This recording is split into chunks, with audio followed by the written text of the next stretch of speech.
Hello guys, welcome to Gurucharanam academy Kharagpur branch. So guys, आज हम लोग क्लास 11th का एक बहुत ही इम्पॉर्टेंट टॉपिक डिस्कस करने जा रहे हैं, जिसका नाम है ह्यूमन फिजियोलॉजी का जो टॉपिक है, जिसका नाम है digestion and absorption. So basically digestion and absorption है क्या? हम लोग कोई भी चीज़ खाते हैं, कोई भी चीज़ हम लोग खा रहे हैं तो उसको तोड़ना, क्योंकि हम लोग अगर चावल खाए, दाल खाए, रोटी खाए, जो भी चीज़ खाए तो वो हमें हमारे सेल्स तक नहीं पहुंच पाएंगे, हमारे टिश्यू तक नहीं पहुंच पाएंगे।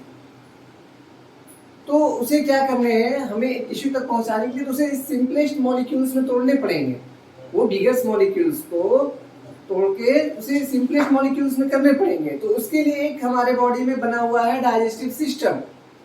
तो आज हम लोग उसी पे डिस्कशन करेंगे, उसी के बारे में देखेंगे। सो digestion and absorption. So first things, digestion का जरूरत क्यों है? तो न्यूट्रिशन है क्या? न्यूट्रिशन किसी भी ऑर्गेनिज्म का यूज करके, किसी भी ऑर्गेनिज्म का हम लोग जो यूज करते हैं अपने एनर्जी के लिए, हमारे बॉडी के एनर्जी के लिए, तो दैट इज कॉल्ड न्यूट्रिशन। तो फर्स्ट थिंग, अब ये न्यूट्रिशन क्यों जरूरत है हम लोगों को? तो एनर्जी फॉर लाइफ एक्टिविटी, मतलब जितने भी हम लोग काम कर रहे हैं, जो भी चीज हम लोग कर रहे हैं, दौड़ रहे हैं, खेल रहे हैं, कूद रहे हैं, पढ़ रहे हैं, पढ़ा रहे हैं, जो भी चीज कर रहे हैं, तो वो क्या है? लाइफ एक्टिविटी है। तो उसके लिए हमें एनर्जी की जरूरत पड़ेगी, एटीपी की जरूरत पड़ेगी। उसके बाद मटेरियल फॉर ग्रोथ। तो मटेरियल फॉर ग्रोथ क्या है? हमारे सेल, आपको पता होगा, सेल डिवाइड करेंगे। अब उन्हें मिनरल्स नहीं मिलेंगे, न्यूट्रिएंट्स नहीं मिलेंगे, तो वो ग्रोथ कैसे करेंगे? वो डिवाइड कैसे करेंगे? उनको एनर्जी चाहिए। फिर मेंटेनेंस ऑफ बॉडी टेम्परेचर। तो बॉडी टेम्परेचर का भी मेंटेनेंस के लिए हमारा डाइजेशन होना बहुत जरूरी है, न्यूट्रिशन का बहुत जरूरी है। उसके बाद रिपेयर ऑफ टिश्यू। बहुत सारे टिश्यू होते हैं जो डैमेज होते हैं, तो उनके भी रिपेयरिंग के लिए हमें न्यूट्रिशन का जरूरत पड़ता है। और उस न्यूट्रिशन को पूरा करता है ये हमारा फूड, और ये हमारा फूड उसको जरूरत को पूरा करता है, और वो फूड डाइजेस्ट होके हमें न्यूट्रिशन देगा। ठीक है गाइस, समझ में आ रहे हैं? सो गाइस, अब हम लोग देखेंगे कि ये जो डाइजेशन होगा, तो डाइजेशन कैसे, आखिर में होगा क्या? इसमें, इस डाइजेशन में क्या होना है? ये सब सारा चीज तो देख लिए कि एक्टिविटी वगैरह, सारा कुछ जो लाइफ एक्टिविटी वगैरह है, उसके लिए हमको न्यूट्रिशन चाहिए। लेकिन अब हम लोग जो फूड है, जिसका डाइजेशन होना है, फूड, इस फूड में क्या क्या होगा, इस फूड में क्या क्या होगा वो हमें देखने हैं। तो वो देखने हैं, उसमें तो हम लोग देखते हैं इसको। फूड्स में हम लोग carbohydrate, protein, fats, vitamin, mineral and one things water. Guys, ये सारा चीज हम लोग लेते हैं। तो कार्बोहाइड्रेट से हमें क्या मिलेंगे? ग्लूकोज मिलेंगे। प्रोटीन से क्या मिलेंगे? हमें एमिनो एसिड्स मिलेंगे। फैट से ये हमारे लिपिड्स वगैरह मिल जाएंगे, विटामिन्स मिल जाएंगे हमें। तो ये सब सारा चीज जो है, ये जो मिल रहे हैं हमें, ये सारा चीज हमें जो मिलेंगे, ये हमारे बॉडी के ग्रोथ के लिए बहुत ही जरूरी है। हमारे सेल्स जब डिवाइड करेंगे उस समय भी सेल्स के लिए, ग्रोथ के लिए भी बहुत सारे जरूरी है। इसमें सारे के सारे चीज का जरूरत है। सो गाइस, इसके बाद हम लोग देखेंगे डाइजेशन। ये तो देख लिए कि हम लोग क्या क्या खा रहे हैं, क्या क्या पी रहे हैं, क्या क्या ले रहे हैं, हम लोग कंज्यूम कर रहे हैं फूड में।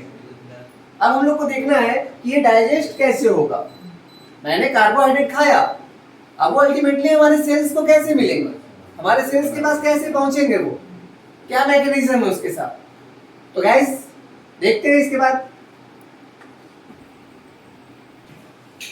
सो गाइस, अब हम लोग देखेंगे कि ये डाइजेस्टिव सिस्टम जो हमारा कैसे काम करेगा, कैसे चलेगा वो डाइजेस्टिव सिस्टम। तो डाइजेस्टिव सिस्टम में पहला दो पार्ट में है। एक है आपका एलिमेंट्री कैनाल, जिसमें आता है माउथ, बकल कैविटी या oral cavity, pharynx, oesophagus, stomach, small intestine, large intestine और एनस। तो सबको पता है कि हम लोग जो फूड जो इनगल्फ करते हैं वो माउथ से करते हैं। बकल कैविटी, ओरल कैविटी में हमारे टीथ है जो उसको मैस्टिकेट करते हैं। उसके बाद फेरिंक्स है, उसके बाद फिर ओसोफेगस है, जो कि ओसोफेगस हमारे जो फूड्स हैं उसको पास करते हैं स्टमक तक, फिर आते हैं स्टमक में, स्टमक में पहुंच गए हमारे फूड्स। उसके बाद स्मॉल इंटेस्टाइन में पहुंच गए हमारे फूड्स, फिर उसके बाद फिर जो हमारा है लार्ज इंटेस्टाइन में पहुंचेंगे। उसके बाद फाइनली वो एनस से बाहर हो जाएंगे जो हमारे वेस्ट होंगे। वन साइड हम फिर देखेंगे, इधर देखेंगे डाइजेस्टिव ग्लैंड्स। तो डाइजेस्टिव ग्लैंड्स में कौन कौन से आएंगे? स्लैविक gland, gastric gland, liver, pancreas और इंटेस्टाइन ग्लैंड। सो गाइस, ये अभी हम फिलहाल जो देखने वाले हैं, अभी इस वीडियो में जो हम देखेंगे, अभी इसमें देखेंगे कि माउथ, ये सब जो है mouth, buccal cavity, pharynx, oesophagus, stomach, small intestine, large intestine, क्या वर्क है इसके, क्या फंक्शन करते हैं ये। उसके बाद फिर हम लोग देखेंगे कि डाइजेस्टिव ग्लैंड से क्या वर्क है, कैसे ये दोनों एक साथ मिलकर वर्क करते हैं, ये देखने हैं अभी।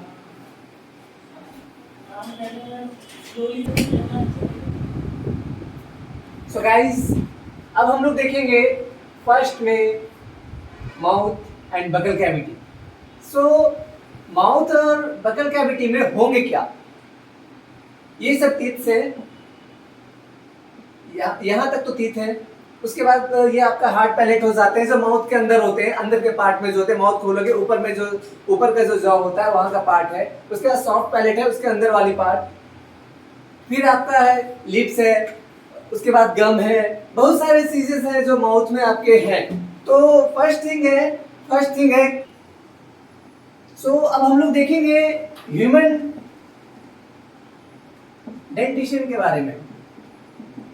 सो ह्यूमन डेंटिशन क्या? हमारे दांत, हमारे टीथ, ये तो बहुत ज्यादा भूमिका निभाते हैं हमारे डाइजेशन में। अगर दांत अगर नहीं रहे तो कैसे क्या करोगे? बूढ़े लोग को देखो कैसे खाता है, वो लोग को पानी जैसा लिक्विड चाहिए, लेकिन हम लोगों को दांत चाहिए, है ना। हम लोग के पास दांत है तो हम लोग क्या करते हैं, सब कुछ पेट के अंदर, है ना। तो सबसे पहला चीज है ह्यूमन डेंटिशन में, तो इसमें क्या है, हेट्रोडोंट हो जाएगा। उसके बाद आपका हो जाएगा थिगोडोंट, उसके बाद आपका हो जाएगा डायफोडोंट। ये 3 टाइप का आपका ह्यूमन डेंटिशन होते हैं, ठीक है। ह्यूमन डेंटिशन 3 टाइप के आपके होंगे। तो इसके बाद हम लोग देखेंगे कि टाइप्स क्या क्या होगा, हेट्रोडोंट्स में क्या क्या होंगे। तो इसमें जो होंगे हेट्रोडोंट्स में आपके होंगे, इसमें क्या हो जाएगा, आपका इंसीजर आ जाएगा। उसके बाद आ जाएंगे आपका कैनाइन आ जाएंगे। उसके बाद आ जाएंगे प्रीमोलर्स, उसके बाद आ जाएंगे मोलर्स। तो इंसीजर का वर्क क्या होगा बच्चों, फॉर कटिंग, किसका कटिंग, फूड का। फिर for tearing, for mastication and last इसका भी काम फॉर मैस्टिकेशन। सो हेट्रोडोंट्स में आ जाएंगे आपके इंसीजर। इंसीजर का काम क्या होगा, काटने के लिए। कोई भी चीज हम लोग को मिलता है तो उसको क्या करते हैं, कट करते हैं, काटते हैं या नहीं काटते हैं, काटते हैं। उसके बाद क्या करते हैं, कैनाइन खींचते हैं ना, लेग पीस वगैरह जो मिल जाए खींचो। बिरयानी खाने जाओ तो वहां बोलो कि दादा हमें लेग पीस चाहिए, तो क्या करते हो आप लोग, तो उससे क्या करोगे, खींचोगे। उसके बाद क्या है, प्रीमोलर्स। तो प्रीमोलर्स का काम क्या है, बेसिकली जो हम लोग चबा रहे खा रहे हैं उसको मिलाना है, मिक्स करना है उसको, ठीक है गाइस। तो इसके बाद हम लोग देखेंगे थिकोडोंट में। तो थिकोडोंट में क्या क्या होगा बाबू, ये पूरा का पूरा जो है, इसमें जो थिकोडोंट में जो आपके आएंगे, इसमें आपके पूरे के पूरे कंप्लीट सेट रहेंगे। इसमें आपके पूरा कंप्लीट सेट्स रहेंगे, जॉ सॉकेट्स वगैरह पूरे कंप्लीट सेट रहेंगे इसमें। उसके बाद अब हम लोग देखेंगे फेरिंक्स। फेरिंक्स का क्या काम है, फेरिंक्स का काम क्या है, हम लोग उसको देखेंगे। तो तो फेरिंग्स का काम होता है कि दो रास्ता है, हम लोग खाना भी खा रहे हैं और एयर भी ले रहे हैं, तो दोनों का पैसेज है ना, तो वो दोनों का जो पैसेज है उस पैसेज को हम लोग क्या बोलेंगे, common passage for digestive and respiratory system है, इसको हम लोग क्या बोलेंगे, फेरिंग्स, कॉमन पैसेज। ठीक है, उसको क्या बोलेंगे हम लोग, फेरिंग्स बोलेंगे। ठीक है, देख लिए। अब इसके बाद हम लोग देखेंगे ओसोफेगस।